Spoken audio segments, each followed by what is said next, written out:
Querido Pai que estás nos céus, antes de abrir tu palavra, queremos ter a certeza de que estás aqui.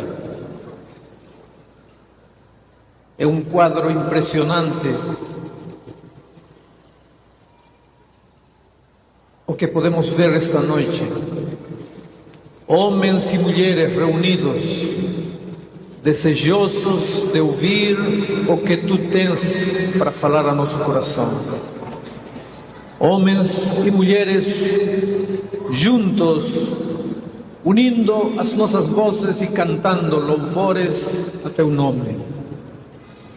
Pai querido, por favor, neste momento começa a trabalhar no coração de cada pessoa. Tu conheces a história de cada um dos que está aqui. Uma história de alegrias e de tristezas, de vitórias e muitas vezes de derrotas. Se há um coração ferido esta noite aqui, tu conheces. Se há um coração triste aqui, tu também sabes. Se neste momento aqui alguém está chorando, sentindo-se sozinho no mundo, incompreendido, tu és um Deus maravilhoso, capaz de entender. Um dia te fizeste homem para entender as nossas reações humanas, as nossas tristezas, as nossas angústias. Pai querido, por favor, responde ao clamor silencioso de cada pessoa presente. Tu conheces a necessidade íntima de cada um. Não permitas que ninguém volte para casa do jeito que entrou. Que todos voltem com esperança, sabendo que tem um Deus poderoso ao lado deles. Neste momento, ao abrir tua palavra, queremos ter a certeza de tua direção. Inspira cada pensamento, em nome de Jesus. Amém.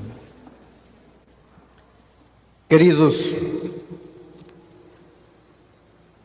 fico emocionado ao ver chegando cada um de vocês, cansados do trabalho, alguns matando aulas, alguns sem ter tomado um lanche, sem ter tomado um banho, suados, mas todos chegando de ônibus, de carro, a pé, de trem, ansiosos por saber o que Deus tem para falar. Um dia, queridos, todos nós estaremos reunidos no reino dos céus com Jesus. Poderemos abraçá-lo. Poderemos dizer para Ele: Senhor, por que demorou tanto? Poderemos contar-lhe toda a saudade que hoje toma conta de nosso coração. Enquanto isso, enquanto não chegar aquele glorioso dia, ainda teremos que dizer adeus. Ainda terá que terminar uma reunião tão linda como esta e vocês todos terão que pegar ônibus e carro e trem para voltar para casa. Mas um dia, a promessa de Deus diz assim: estaremos todos reunidos, cantando o cântico de Moisés e do Cordeiro, por toda a eternidade.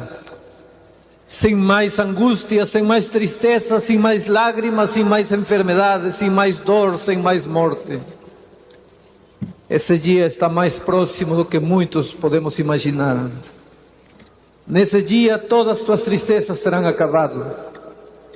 Nesse dia não estarás mais aí sentado, sentindo-te só na vida, sentindo que ninguém é capaz de compreender teus problemas. Eu quero falar do amor maravilhoso desse Jesus esta noite. E escolhi o texto de São Marcos, capítulo 10, versículos 17 ao 22. Leio o texto bíblico. Ora, ao sair para se pôr a caminho, correu para ele um homem, o qual se ajoelhou diante dele e lhe perguntou: Bom mestre, que hei de fazer para herdar a vida eterna? Respondeu-lhes Jesus: por que me chamas bom? Ninguém é bom senão um, que é Deus. Sabes os mandamentos: não matarás, não adulterarás, não furtarás, não dirás falso testemunho, a ninguém defraudarás, honra teu pai e a tua mãe. O jovem, porém, lhe replicou: mestre, tudo isso tenho guardado desde a minha juventude. E Jesus, olhando para ele, o amou e lhe disse: uma coisa te falta, vai, vende tudo quanto tens, dá-o aos pobres e terás um tesouro no céu. Então vem e segue-me. Mas ele, pesaroso desta palavra, retirou-se triste, porque possuía muitos bens. Queridos, vou falar esta noite da experiência de um homem que estava na igreja. O jovem rico guardava todos os mandamentos de Deus, todos os ensinamentos divinos. Eu tenho certeza que esta noite aqui ninguém guarda os mandamentos de Deus tão ao pé da letra como o jovem rico guardava. Não sei se você teria coragem de olhar a Jesus nos olhos e dizer: tudo isso que você está falando, tudo isso eu guardo desde quando eu sou um menino. Que você possa dizer isso para mim, talvez é possível. Que eu possa dizer isso para você, talvez pode ser possível. Porque você não conhece quem sou e eu não conheço quem você é. Eu posso olhar sua vida exterior, eu posso ver seu rosto, mas eu não posso conhecer a intimidade de seu coração. Mas, queridos, o jovem rico não falou isto para um homem. Olhou a Jesus nos olhos e disse: tudo isso que você está falando eu guardo desde quando sou um menino. Queridos, o jovem rico não estava fingindo. O jovem rico não estava aparentando. O jovem rico não estava simplesmente expressando uma frase de boca para fora. O jovem rico tinha a profunda convicção de que sua vida estava de acordo a tudo aquilo que estava escrito na palavra de Deus. Só que tinha um pequeno problema. Embora o jovem rico cumprisse tudo que a igreja pedia, embora o jovem rico guardasse tudo que estava escrito na santa lei de Deus, embora o jovem rico fosse um bom membro de igreja, um oficial de igreja, um professor de escola sabatina, um ancião de igreja, talvez um pastor de igreja, um cantor do grupo musical, um cantor do coral da igreja, embora o jovem rico fizesse trabalho missionário, cumprisse tudo, com tudo o que a igreja esperasse dele, o jovem rico no fundo era um homem infeliz. Havia noites quando ele deitava na cama e tinha vontade de chorar. E lá pela 1, 2 da manhã, acordava, olhava para o teto e sentia vontade de chorar. E perguntava: meu Deus, o que acontece comigo? Eu estou na igreja, eu guardo tudo, eu cumpro tudo. Eu me esforço para andar direito. Eu me esforço para dar um bom testemunho, mas por que sinto que eu não sou feliz? Eu tenho a sensação de que estou perdido. Se Jesus, se neste momento minha vida acabasse, eu sinto como que eu estou perdido. Por favor, meu Deus, me explica o que acontece com minha vida. Eu pergunto para você, querido, há momentos em sua vida que você também sente como que está perdido? Você se esforça para ser um bom membro de igreja. Você se esforça para cumprir com tudo aquilo que Deus espera de você. Você se domina. Você exerce força de vontade para cumprir tudo. Você participa. Todo sábado cedo você está na igreja. Todo domingo, toda quarta você está aí na igreja. mas por algum motivo você sente que as coisas não estão bem. E se eu perguntasse esta noite para você, mas o que é que atormenta você? Por que você sente que as coisas não andam bem? Você não saberia me explicar, porque você não entende o que acontece com você. Então talvez você possa entender esta noite ao jovem rico, porque o jovem rico era alguém assim, cumpria, guardava, se esforçava, andava direitinho, mas não era feliz. Qual era o problema deste jovem? Ele tinha nascido na igreja, só que os líderes da igreja deste rapaz, os líderes da igreja do jovem rico, estavam mais preocupados em que ele guardasse todos os mandamentos, que ele cumprisse todas as normas, que ele fosse um bom membro de igreja, que sua vida fosse um bom testemunho para os que não conheciam a igreja. Os líderes da igreja deste jovem estavam preocupados somente na vida exterior do jovem, na conduta, no bom comportamento dele. Os líderes da igreja deste jovem não estavam preocupados nem um pouco se este jovem era feliz ou era infeliz, se estava salvo ou estava perdido. Isso não interessava para eles. O único que interessava para eles é que ele se portasse bem, que cumprisse tudo, que guardasse tudo, que participasse das atividades da igreja. Desde pequeno, ele tinha crescido na igreja. Os líderes deste rapaz mostravam para ele que Deus era um Deus que estava sentado em seu trono de justiça, com uma vara na mão, olhando para a terra e pensando: quem é aquele que se porta mal para castigá-lo? Então este garoto começou a crescer com a ideia de que Deus era um Deus somente preocupado em seu bom comportamento. Se ele saísse um pouquinho da linha, então Deus não o amava mais, Deus não gostava mais, Deus mandava maldições em cima dele. E ele começou a ter medo de Deus. Nunca ninguém ensinou a este jovem a amar Jesus. Ensinaram a ele a ter medo de Deus. E eu lhes digo uma coisa, meus queridos: por medo também se pode obedecer. Por medo do castigo também se pode andar na linha. Por medo do inferno também se pode guardar mandamentos.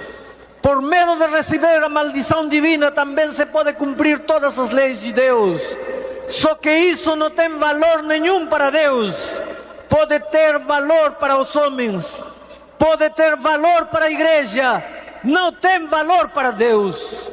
Para Deus, a obediência só por amor. Só quando o homem se apaixonou por Cristo, só quando o homem chegou a um ponto de dizer: Senhor Jesus, Tu és a minha vida, sem Ti não sou ninguém, sem Ti minha vida não tem sentido.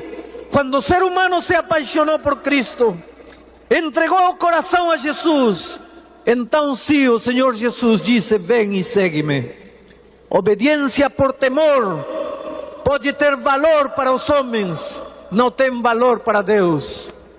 É por isto que, em lugar de viver preocupados em mostrar ao jovem que se porta mal será castigado por Deus, devemos levar os jovens e a igreja a apaixonar-se por Cristo, a entregar-lhe o coração, a amá-lo com todo o ser, porque a obediência para Deus só tem valor quando é o resultado de uma experiência de amor com Cristo. Mas a este jovem, os líderes da igreja deste jovem não estavam muito preocupados com a felicidade do jovem, somente com seu bom comportamento. Interessante, os líderes deste jovem tinham 10 mandamentos que Deus tinha deixado para eles, só que eles achavam que 10 era muito pouco. Então eles, por sua conta, inventaram como 30.000 pequenos mandamentos. Por exemplo, o sábado. Deus tem um mandamento com relação ao sábado. Em Éxodo capítulo 20, versículo 8, diz que devemos lembrar-nos do dia de repouso para santificá-lo.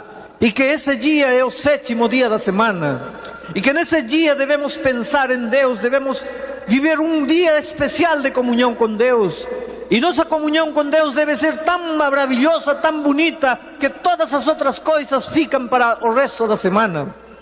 Mas os líderes da igreja deste rapaz pensavam: para o sábado um mandamento é pouco.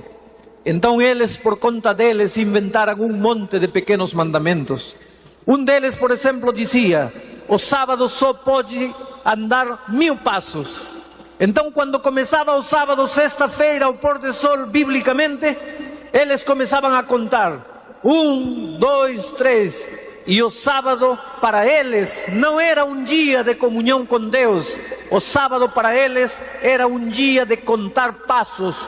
Porque o mais importante não era viver em comunhão com Deus. O mais importante era não andar mais de 1000 passos.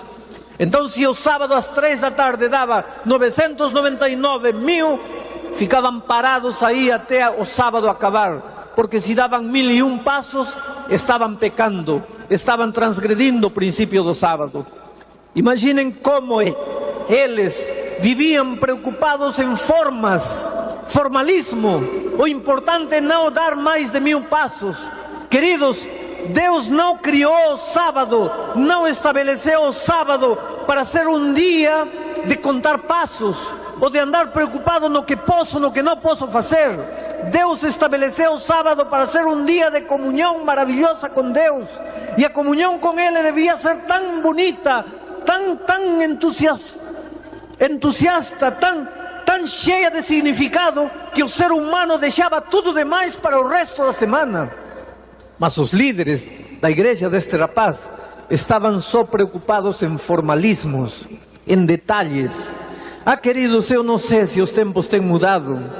Às vezes eu tenho medo, se às vezes nós, como irmãos maiores, como irmãos mais velhos, se às vezes nós, como pais, estamos preocupados em mostrar para nossos filhos um cristianismo de amor ou um cristianismo de medo, um cristianismo de princípios profundos ou um cristianismo de casca, um cristianismo de exterioridades, um cristianismo de detalles insignificantes, detalles farisaicos, detalles que não têm nada a ver com a profundidade de uma vida espiritual e sólida em Cristo. Eu me pergunto por que o jovem acha que o cristianismo é chato. O cristianismo é a maravilhosa experiência de amar a Jesus. Se há algo que o jovem gosta é de amar, por que então um jovem com 15 anos abandona a igreja? Será que nós como pais falhamos? Será que nós como pais mostramos para eles que o cristianismo é não fumar, não beber, não usar drogas, não ir ao campo de futebol, não fazer isso, não fazer aquilo, não olhar para lá, não ir ao cinema, não ir ao teatro, não dançar, não cortar cabelo, não usar isso, não usar aquilo? Será que nós vivemos preocupados somente nisso? Não ensinamos ao jovem que cristianismo é a maravilhosa experiência de andar com Jesus, de apaixonar-se por Cristo, de conviver com Ele, e que o resultado dessa vida de comunhão será uma vida de uma conduta maravilhosa. Mas quando estamos mais preocupados em exterioridades, mostramos um cristianismo horrível para a juventude. E depois nos lamentamos porque eles não estão mais na igreja. E depois nos lamentamos porque eles não querem saber mais de Jesus.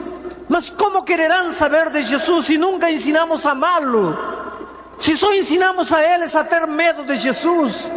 Se quando ele cai e escorrega e se machuca, a criança, nós dizemos: Deus está te castigando porque está brincando em sábado. Como é que podemos ensinar assim a uma criança a amar a Jesus? Queridos, alguma coisa temos que reavaliar em nossa maneira de apresentar o cristianismo como pais. O jovem rico cresceu numa igreja preocupada com detalhes. Nunca amou Jesus. E quando ele já estava jovem, ele tinha aprendido a guardar todos os mandamentos, ao pé da letra. Não fumava, não bebia, não usava drogas, não ia ao cinema, não fazia isto, não fazia aquilo. Estava tudo maravilhoso.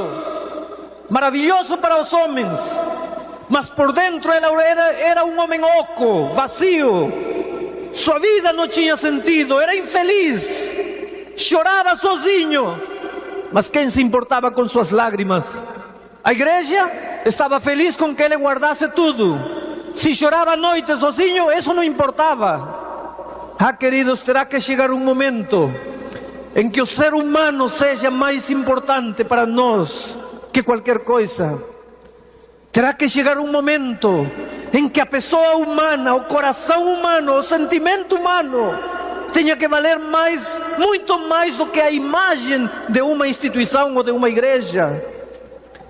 Terá que chegar um momento em que nós, como pastores, meus queridos irmãos, façamos sentir que você é um ser humano maravilhoso, que você não é um tijolo, que você não é um saco de batata, que você não é um número.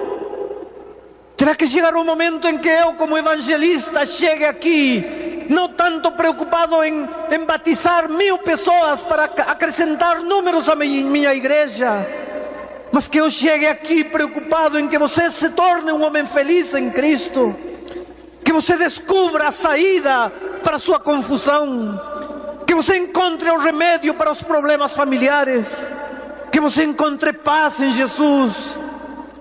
Agora, claro que se você se batizar na igreja, eu vou me sentir feliz também. Mas terá que chegar um momento em que eu, como pastor, aprenda a dar a você o valor que você tem como ser humano. Que eu tenha que me importar com suas lágrimas, com sua alegria, com sua tristeza. Mas o jovem rico não teve essa oportunidade de crescer num ambiente assim. O resultado que era um homem infeliz. Por isso, quando Jesus chegou a Jericó, este jovem procurou Jesus. E quando Jesus já estava saindo, ele não pôde aguentar mais, e correu e caiu de joelhos diante de Jesus. E lhe disse: Senhor Jesus, por favor me ajuda. Eu estou perdido. Por favor me ajuda, eu estou perdido. Ah, querido, você podia correr esta noite a Jesus e dizer: Senhor Jesus, por favor me ajuda, eu estou perdido. Eu estou pregando para os anciãos de igreja. Podiam correr a Jesus e dizer: Senhor me ajuda, porque estou perdido. Estou pregando para os pastores que me estão assistindo esta noite. Podíamos correr a Deus e dizer: Senhor Jesus me ajuda, porque eu estou perdido. Talvez você me diga: pastor, o senhor está sendo muito atrevido. Como eu vou estar perdido se eu sou um líder de igreja? Talvez aí esteja a nossa grande tragédia. Os líderes pensamos que sempre temos razão. Esse é um problema terrível que eu tenho comigo mesmo. Quantas vezes tenho que me ajoelhar sozinho e dizer: Senhor, ajuda-me a aceitar que estou errado. Um dia tive uma batalha muito grande em meu coração, porque meu filho de 12 anos estava certo e eu estava errado. Mas eu era pai e eu tinha castigado ele e eu estava errado. E como dizer a um garoto de 12 anos: filho, eu acho que você tem que me devolver o castigo porque eu errei. Aonde ficava a minha autoridade de pai? E não é somente com meu filho. Quantas vezes eu, como líder de igreja, posso correr o perigo de fazer isso com minha igreja? Será que líderes não erramos? Ah, querido, como tive que me ajoelhar e pedir a Deus que me dê um coração capaz de pedir perdão a meu garoto de 12 anos. A dizer: filho, se você quiser, me devolve o castigo. Eu não sei como compensar o que eu fiz. Eu estava errado. E os nossos filhos têm um coração maravilhoso. Meu filho não me devolveu o castigo. Meu filho me abraçou e me beijou. E disse: pai, eu gosto muito de você. Hoje meus filhos estão jovens. E eu posso ver Quanto vale ser um pai que tem que reconhecer às vezes os erros? Queridos, podemos ir a Jesus esta noite e dizer: Senhor, estou perdido. Apesar de estar na igreja 20, 30 anos, estou perdido. Você me pergunta: pastor, como posso saber se estou perdido ou não? Eu te digo, você sente que não é feliz, apesar de estar na igreja, apesar de guardar tudo, apesar de cumprir tudo, por favor, não meça sua salvação por sua conduta. Não meça sua salvação por sua conduta. Aqui está o exemplo de um homem cuja conduta era nota 10 e espiritualmente estava na lona. É possível que tua conduta seja nota 10 e espiritualmente você esteja perdido. Boa conduta não é sinônimo de salvação. Boa conduta é um resultado de uma vida salva, mas também pode ser um resultado do esforço e do moralismo humano. É muito perigoso medir salvação por bom comportamento. Você tem paz? Você tem certeza de salvação? Você deita à noite e dorme com paz, dorme. Você sabe o que é deitar e dormir. E se à meia-noite tem um terremoto e você morre, ter a certeza de que acordará na manhã da ressurreição com Cristo? Você sabe o que é deitar na cama e fechar os olhos e saber que não deve nada a ninguém? E que Jesus está a seu lado? É assim seu cristianismo? O seu cristianismo é a maravilhosa arte de andar pisando ovos com medo de quebrá-los? O seu cristianismo é uma permanente sensação de: será que estou certo? Será que estou errado? Será que estou salvo? Será que estou perdido? Se seu cristianismo é esse, então você não descobriu o que é a vida cristã. A vida cristã é certeza de salvação em Cristo, não por teus méritos, não porque você é bom, mas porque Ele morreu por ti. Então você corre a Ele e sua vida substitui tua vida. E seu Espírito toma posse de teu coração e te leva para as grandes obras de vitória e santifica a tua vontade e usa a tua vontade santificada para as grandes obras de vitória. Quando o jovem disse para Jesus: ajuda-me, estou perdido, o Senhor Jesus tentou levar este jovem do conhecido para o desconhecido. Tudo que este jovem conhecia era lei, mandamento, norma, disciplina. Jesus começou por aí e disse: filho, você quer entrar na vida eterna? Então guarda todos os mandamentos. O jovem ficou perplexo. Quais mandamentos? Aqueles de Êxodo capítulo 20. O jovem abriu os olhos e disse: Senhor, tudo isso eu faço desde quando sou uma criança. E o Senhor Jesus, disse a Bíblia, olhou para o jovem e o amou. Esta noite, querido, aí onde você está sentado, o Senhor Jesus olha para você e ama você. Você é a coisa mais linda que Deus tem nesta vida. Com o caráter feio que você tem, com o temperamento horrível que você tem, com as coisas erradas que você pode ter, ou com as virtudes, ou com os defeitos, com os traumas, com os complexos, com os pensamentos, com os sentimentos que você pode carregar na sua vida. Você é a coisa mais bonita que Deus tem neste mundo. Ele veio a esta terra para salvar você. Você é importante para Ele. Você nunca pode esquecer isto.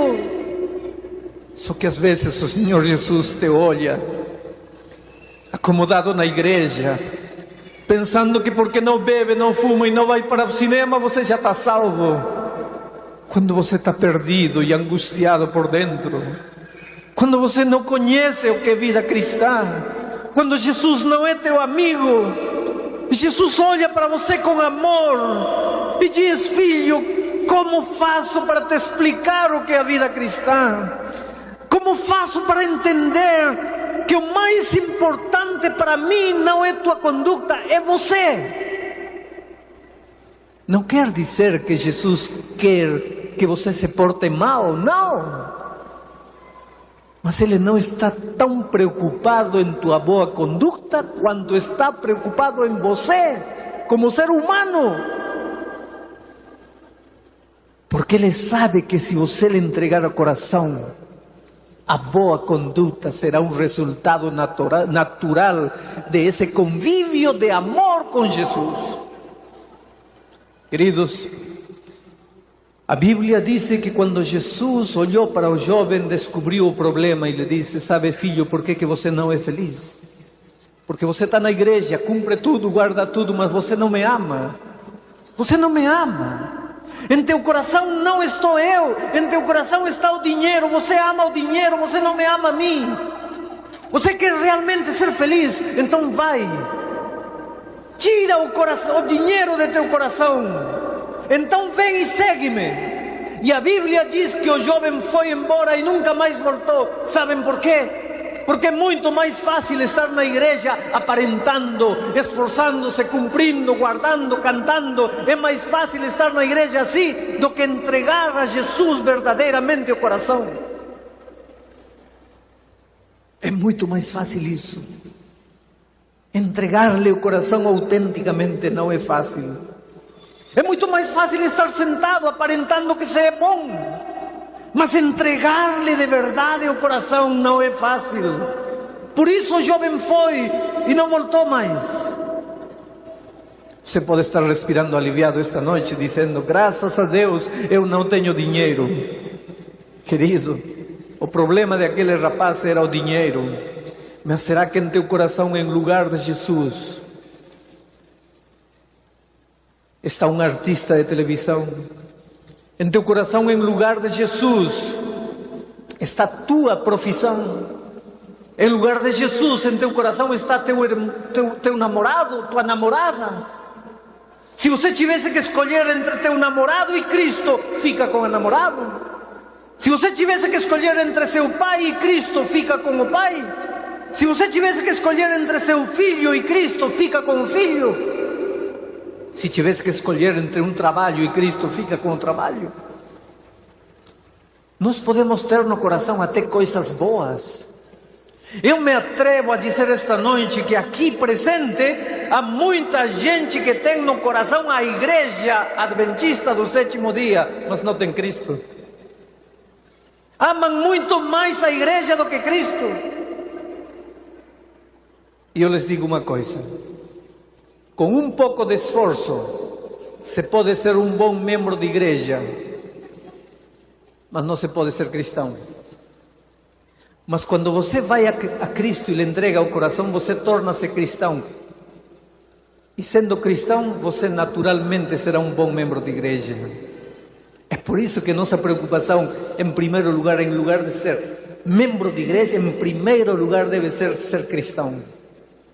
O resultado de ser cristão é ser membro de igreja. Mas tem muita gente que no coração não tem Jesus. Tem as profecias. Amam muito mais as profecias do que Cristo. Tem muita gente que tem doutrina no coração. Amam muito mais a doutrina do que Cristo.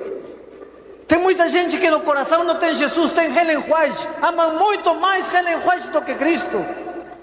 E não quer dizer que a profecia não tenha lugar na vida do cristão. Sim, Senhor, a profecia tem seu lugar, a doutrina tem seu lugar, a igreja tem seu lugar, o espírito de profecia, Ellen White, tem seu lugar na vida do cristão. Só que o primeiro lugar só tem direito a ser ocupado por Cristo e mais ninguém. E é isto que temos que entender. Porque profecias nunca trarão felicidade a teu coração.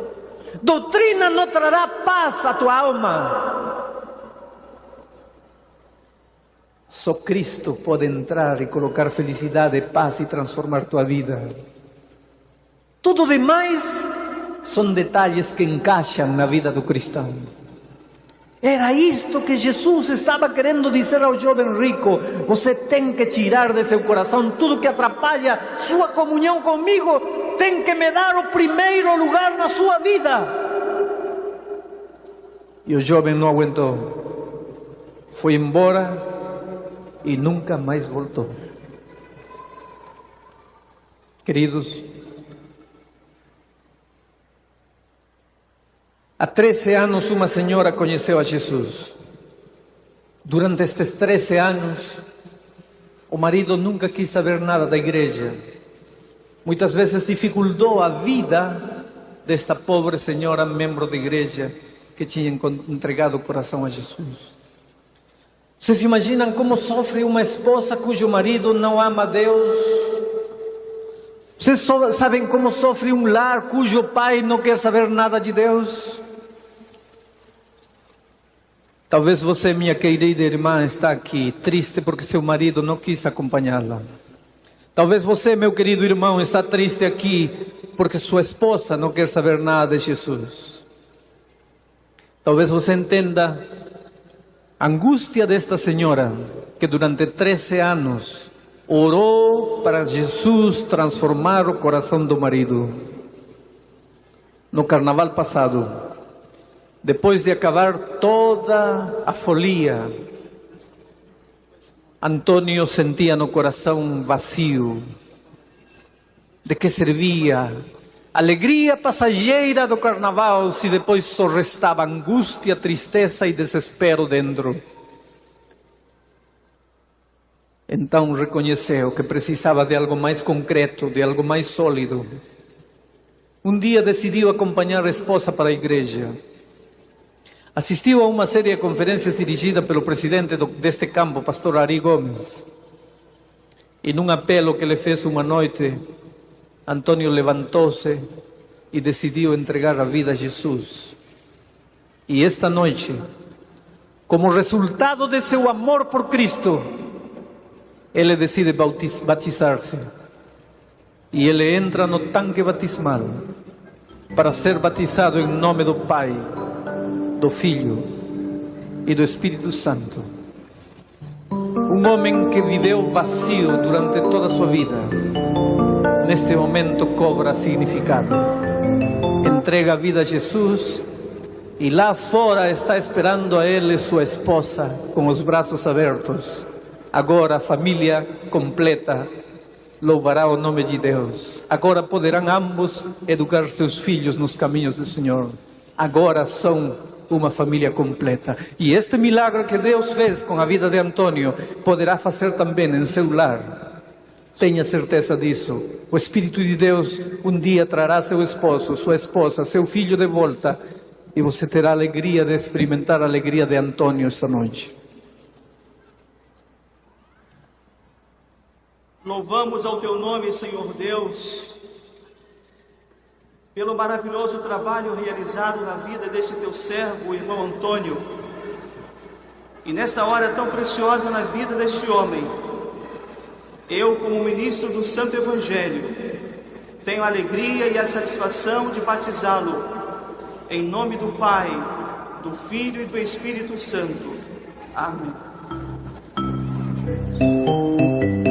Glorioso dia hoje, quando Antônio renasce a uma nova experiência com Cristo. No caminho da vida encontrou Jesus, se apaixonou por Ele. E hoje junta sua vida a Jesus publicamente através do batismo para sempre. Queridos, eu nasci praticamente na igreja adventista. Minha mãe conheceu o Evangelho quando eu tinha 4 anos de idade. Eu cresci num pequeno grupo muito parecido com a igreja do jovem rico, onde os líderes da igreja só viviam preocupados no bom comportamento dos jovens, não com o coração, não com a felicidade, não com a salvação nem a perdição deles. Você tem que portar-se bem, foi o que me ensinaram. Se você não se portar bem, Deus te castiga, foi o que me ensinaram. Eu também cresci tendo medo de Deus. Nunca ninguém me ensinou a amar Jesus. Por medo também se pode obedecer. E eu obedecia de alguma maneira tudo que Deus esperava de mim. Com 12 anos, eu entrei no tanque do batismo para selar a minha vida de entrega a Deus. Depois do meu batismo, uma voz começou a atormentar-me. Agora você é batizado. Você não pode mais errar. Você conhece todo o caminho, toda a verdade, tem que cumprir tudo. Você não pode falhar. Agora você está batizado. Com 16 anos entrei na faculdade de teologia após concluir o 2º grau. Agora uma voz falava em meu coração: você será um futuro pastor. Você não pode falhar. Você não pode falhar. Com 19 anos, formei-me na faculdade de teologia. Com 20 anos, me entregaram à primeira igreja para pastorear. Queridos, a voz de minha consciência dizia: você é o pastor. Se alguém tem que cumprir tudo ao pé da letra, é você. Porque sua vida tem que ser um exemplo para a igreja. E Deus sabe que com um pouco de esforço, com luta em meu coração, consegui dar um bom testemunho para a minha igreja. Consegui dar um bom exemplo para a minha igreja. O que ninguém sabia era que lá no fundo do coração eu era um pobre homem infeliz, vazio. Minha vida e meu ministério não tinham sentido. Queridos, eu nunca quero viver novamente os 2 primeiros anos de meu ministério. Eu era um pastor. Vocês sabem o que é pregar um sábado de manhã para a igreja com a Bíblia aberta e dizer: irmãos, o cristianismo traz felicidade. E depois ter vontade de fechar a Bíblia e dizer: irmãos, eu estou dizendo isto porque é isto que eu aprendi na faculdade de teologia. Mas na minha vida o cristianismo nunca trouxe felicidade. Eu sou um homem angustiado. Eu luto, eu me esforço para cumprir tudo. Eu me esforço para dar um bom exemplo à minha igreja. Vocês podem ver minha vida e não tem nada de que me acusar, mas lá no fundo, vocês não sabem, eu sou infeliz. Eu não tenho paz. Eu não podia dizer isso. A meio-dia, quando todos meus irmãos iam para casa almoçar, eu era solteiro aquele ano. Voltava para minha casa, deitava na cama, olhava para o teto e enquanto as lágrimas rolavam pelo meu rosto, eu perguntava a Deus: por quê? Eu não estou fazendo nada errado. Eu estou dando estudos bíblicos, visitando as pessoas, pregando, participando. Eu estou cumprindo meu trabalho, por que não sou feliz? Eu não podia entender o que acontecia. Tinha medo de que um dia Deus me julgasse e me condenasse por estar sendo um pastor hipócrita. Pregar felicidade quando não havia felicidade no coração. E por ser coerente comigo mesmo, quando terminou o 2º ano de meu ministério, tirei minha credencial, procurei meu presidente e entreguei minha credencial para ele. Meu presidente saiu de trás da mesa dele, fechou a porta da sala dele, puxou uma cadeira e sentou perto de mim, colocou seu braço em meu ombro e, olhando-me assim nos olhos, disse: você tem algum pecado escondido? Olhei para ele e disse: pastor, o senhor não me entende. Sabe que lá no fundo eu gostaria de saber que eu estou fazendo algo errado. porque então pelo menos eu saberia por que eu não sou feliz. O pior é que eu me esforço para cumprir tudo, para guardar tudo, e eu não sou feliz. Ele me disse: Bulhão, guarda sua credencial. Você alcançou estes 2 anos seus salvos de batismos. Você é um bom pastor. Eu disse: pastor, de que adianta eu alcançar meus salvos de batismos se eu não sou feliz? Como os homens julgamos o êxito ou fracasso de pessoas pelas coisas que se veem. Homens não podemos ver o coração. Eu era um pobre garoto infeliz de 22 anos, que por coerência comigo mesmo achava que não podia continuar sendo um pastor. Mas eu agradeço àquele presidente, porque ele me disse: por favor, dá-te uma chance, toma tua credencial, fica com ela 1 ano mais. Você vai ser missionário entre os índios da Amazônia, na tribo Campa. Talvez aí, entre os índios, sozinho, em meio da natureza, você se encontre consigo mesmo. O que ele não sabia é que eu não precisava encontrar-me comigo mesmo. Eu estava cansado de encontrar-me comigo. Todas as noites eu me encontrava comigo mesmo. E só encontrava um poço de vazio e desespero. Eu precisava encontrar-me com alguém, é verdade, mas não era comigo. Ah, querido, enquanto você pense que você tem força, enquanto você escuta essas vozes por aí dizendo: olha para dentro de você, porque Deus está dentro de você, porque o poder está dentro de você, porque a solução está dentro de você. Concêntrese, porque as forças interiores estão dentro de você, porque os fluidos estão dentro de você. Você sempre estará caindo e caindo, porque só dentro de você só existe um poço de angústia, vazio e desespero. Você não tem que olhar dentro de você, você tem que clamar e olhar para o único capaz de preencher o vazio interior. Eu estava cansado de olhar para dentro de mim.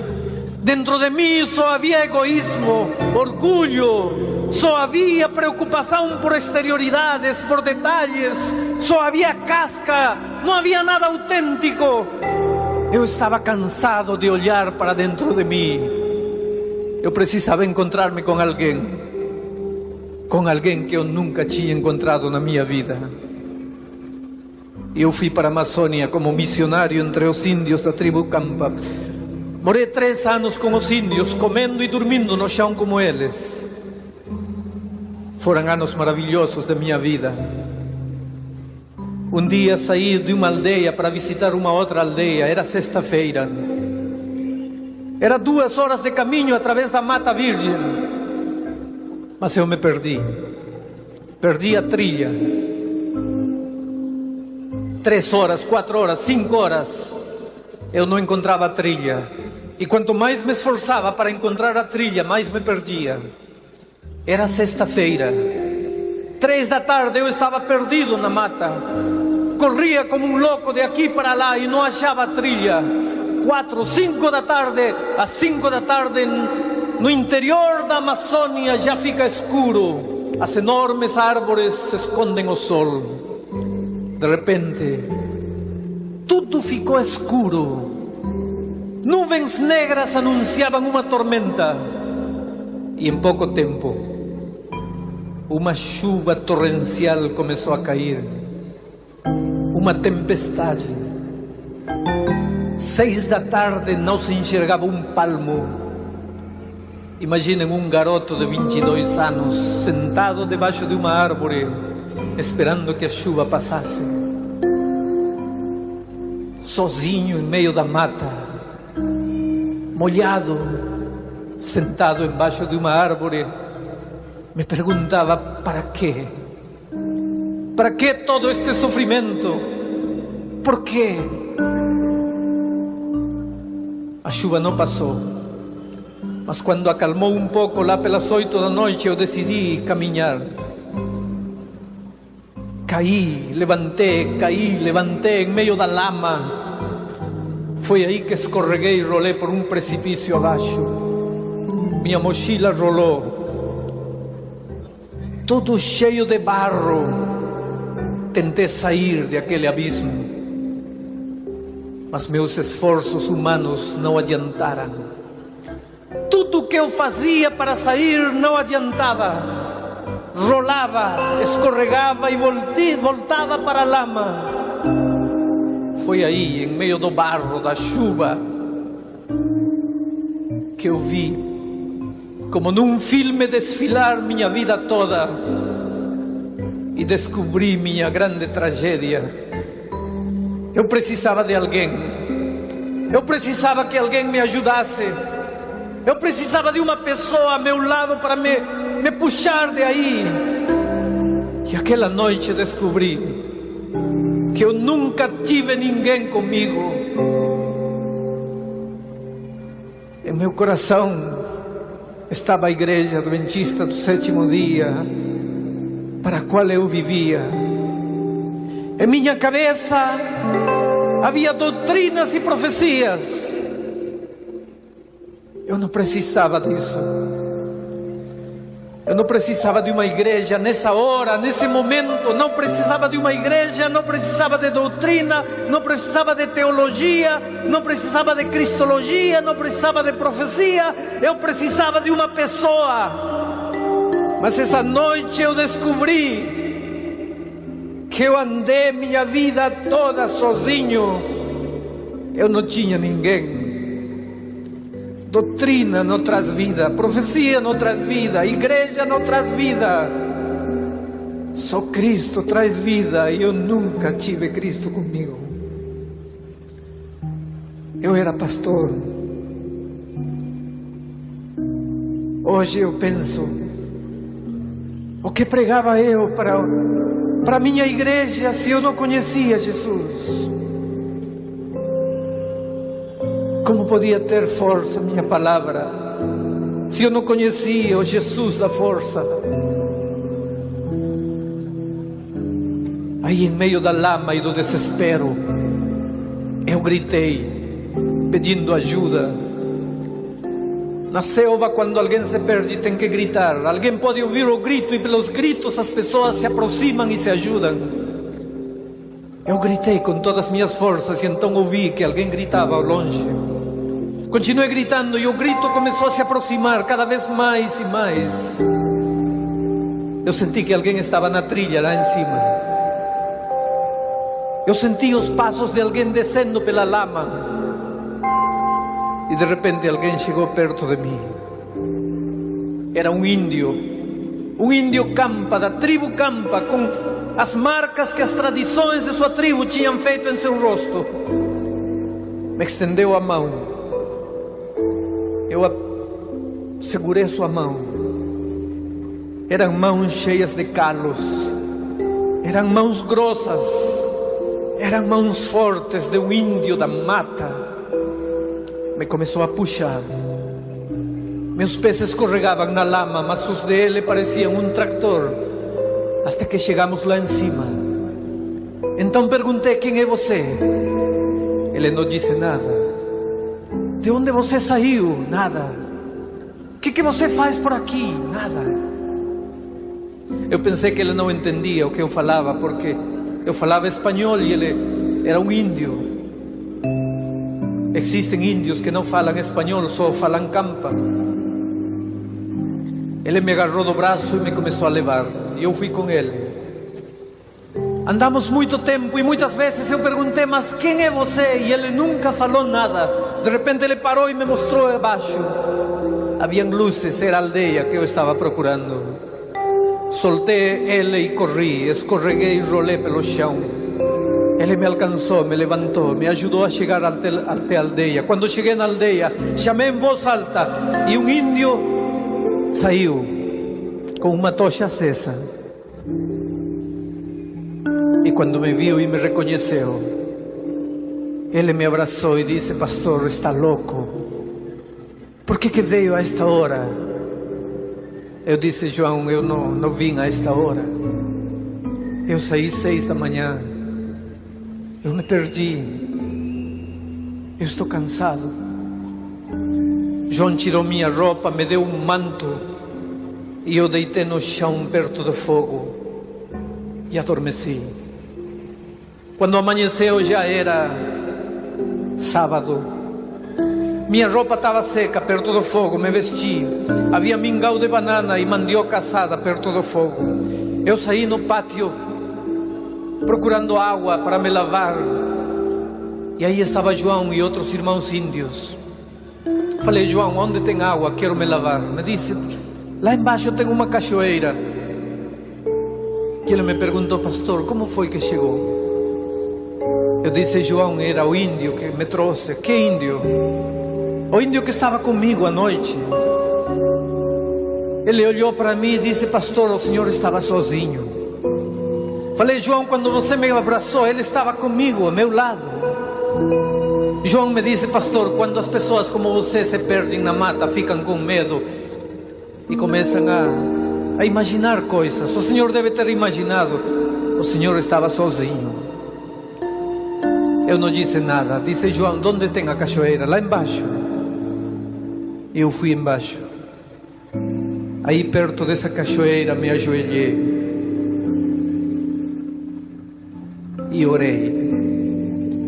E pela primeira vez na vida eu senti que minha oração não ia para arriba. Eu senti que minha oração ia para o lado. Eu senti que alguém estava perto de mim. Eu nunca vi Jesus, não. Aquele índio, a mim não me importa se foi um índio, se foi um anjo, não. Eu não conto esta história pelo aspecto místico da história, não. Eu conto esta história porque aquela noite Jesus, de alguma maneira, me disse: filho, eu sou uma pessoa. Você tem que olhar para mim como uma pessoa. Você tem que fazer de mim seu amigo. Você tem que segurar meu braço poderoso, porque sem mim você está perdido. Querido, aquele dia perto da cachoeira mudou minha vida, mudou meu ministério, mudou minha maneira de pregar, mudou tudo. Hoje, ele é meu amigo. Eu ando pelas ruas das grandes cidades. Gosto de ver as pessoas. Em Belém do Pará, outro dia, havia um grupo de pessoas na esquina tomando tacacá com jambu. Alguma vez vocês tomaram tacacá com jambu? Os nordestinos devem entender o que estou falando. Eu me assentei na calçada com eles e tomei tacacá com jambu. Se alguém passasse por aí, podia pensar que eu estou louco. Eu quero entender o que as pessoas sentem. Quando uma pessoa sai às 6 da tarde do trabalho e senta na calçada para tomar tacacá com jambu, o que procura na vida? O que eu vou falar dentro de 2 horas para ele? Vou falar de teoria? Vou falar de versos, de teologia? O que esse homem que está tomando tacacá com jambu precisa na vida? O que eu vou falar para ele? Ando pelas ruas desta cidade, fico parado nas esquinas contemplando as pessoas e penso: o que essa pessoa precisa que eu fale para ela? Da teologia que estudei no seminário, em 4 paredes na sala de aula? Do que eu estudei nas enciclopédias na biblioteca? O que as pessoas desempregadas precisam? O que os homens aprisionados a vícios precisam? O que os lares caindo aos pedaços precisam? O que os homens doentes, enfermos precisam? O que esse povo que anda angustiado precisa? Queridos, eu sinto que Jesus me diz: filho, vamos juntos para falar algo que eles precisam. Esta noite, antes de sair para aqui, ao palco, aí sentado, eu nunca vi Jesus, Eu nunca toquei Jesus. Espero um dia abraçá-lo pessoalmente. Mas eu sinto em meu peito Ele dizendo: filho, vamos, chegou a hora. Aqui tem milhares de pessoas angustiadas. Você vai ser meu instrumento. Você vai dizer para eles que eu os amo, que eu quero ser amigo deles, que eu quero que eles me abram o coração. Você vai contar para eles que um dia eu morri na cruz do Calvário para salvá-los, que não precisam sofrer, que não precisam chorar, que eu estou esperando eles com os braços abertos. Ah, queridos, um dia, à noite sozinho, deitado na minha cama, olhei para a cruz do Calvário. Imaginei Jesus pendurado lá. Imaginei os soldados cuspindo seu rosto. Imaginei os soldados castigando seu corpo. Imaginei o soldado furando seu costado. Vi seus olhos cheios de lágrimas. Vi o sangue caindo pela sua frente. Vi seus lábios ressecos. Imaginando deitado na cama, o quadro cobrou tanta vida para mim, que quando imaginava um soldado batendo em seu rosto, tive vontade de correr e segurar a mão do soldado. Mas então percebi que aquele que estava batendo em seu rosto não era um soldado de 2000 anos atrás. Era eu. Era eu. Com a minha natureza pecaminosa, com os meus erros, golpeando seu rosto. E então, imaginando na minha mente, olhei para ele e disse: Senhor, hoje entendo que fui eu que te cravou na cruz, porque sou tão mau assim. E eu senti seu olhar dizendo: filho, não importa, eu continuo amando você. Querido amigo, se você está aprisionado nas redes do alcoolismo, não importa, eu amo você, disse Jesus. Querido jovem, se você está aprisionado nas drogas, não importa, eu amo você. Querido amigo, se você nunca quis saber de Jesus, no importa. La vida siempre está llena de desafíos, pero la fe nos ayuda a mantenernos firmes. ¿Este vídeo te hizo reflexionar sobre tu fe? Comparte tus pensamientos y experiencias en los comentarios para que podamos discutirlo juntos. Si quieres aprender más sobre los valores religiosos en la vida, no olvides dar like, compartir el vídeo y suscribirte al canal para no perderte los próximos vídeos. Você, dice ele para você, si você está atormentado. La vida siempre está llena de desafíos, pero la fe nos ayuda a mantenernos firmes. ¿Este vídeo te hizo reflexionar sobre tu fe? Comparte tus pensamientos y experiencias en los comentarios para que podamos discutirlo juntos. Si quieres aprender más sobre los valores religiosos en la vida, no olvides dar like, compartir el vídeo y suscribirte al canal para no perderte los próximos vídeos. Derrotado, perdido, não importa. Você é importante para mim.